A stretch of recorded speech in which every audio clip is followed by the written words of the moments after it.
Margaret Atwood once said, "Men are afraid that women will laugh at them. Women are afraid that men will kill them." And one thing I realized recently was that misogynists have proved her right in this quote in a rather ironic way.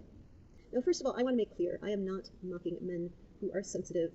What I'm mocking is men who are absurdly sensitive to any, even perceived slight to any man, and are completely oblivious and unsympathetic to women. But there are misogynistic men out there that don't and have never given a damn about violence against women and sexual abuse, but to hear them say it, they were deeply and irreversibly traumatized by the experience of seeing a clip of a woman they will never meet giving an answer to a hypothetical question that they didn't, for the most part, seem to take all that seriously and honestly didn't make a whole lot of sense.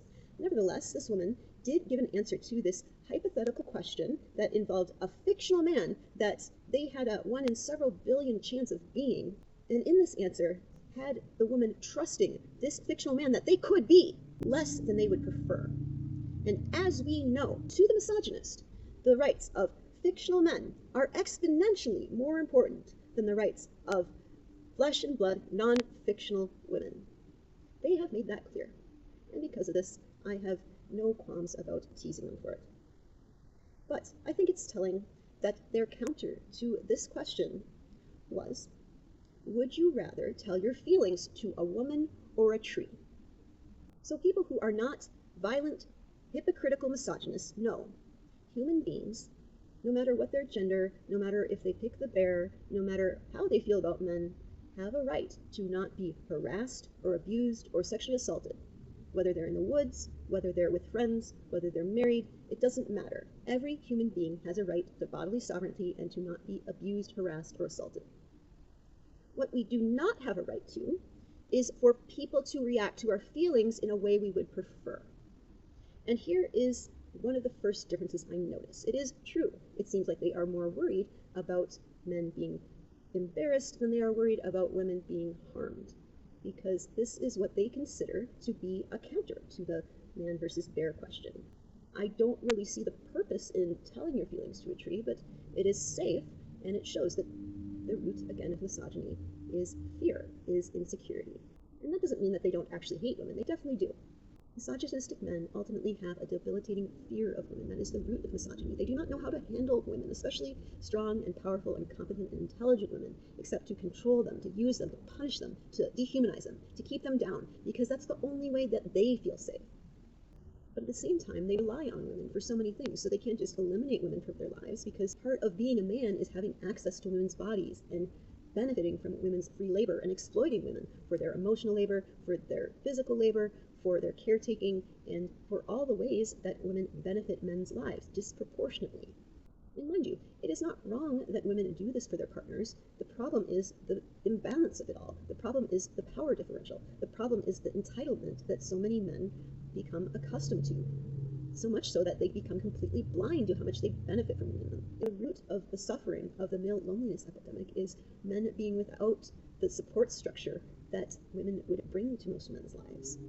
Because so much of it is invisible and unappreciated, they don't even necessarily know what's missing from their lives.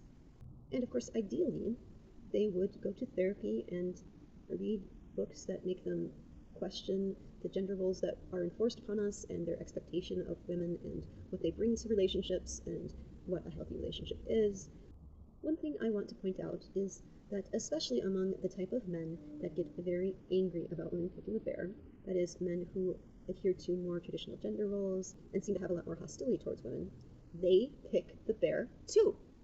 When it's their daughters or their wives, they tend to tell women that men are animals.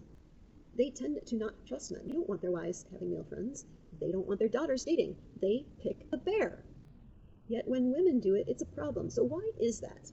What exactly are men losing? Why do they feel entitled to women's trust? I mean, this is a woman that they don't know. They have no reason to be entitled to her time or trust. And I didn't see any women who were upset if men chose the bear, because we don't feel entitled to the time or space or attention from men who are strangers to us. But honestly, if we wanted to make a fair comparison, what I would like to ask is what these men would choose if weren't just any man, but a gay man. And not just any gay man, but a gay man who had the same strength difference between him and the gay man as the average man and average woman. what would they pick then?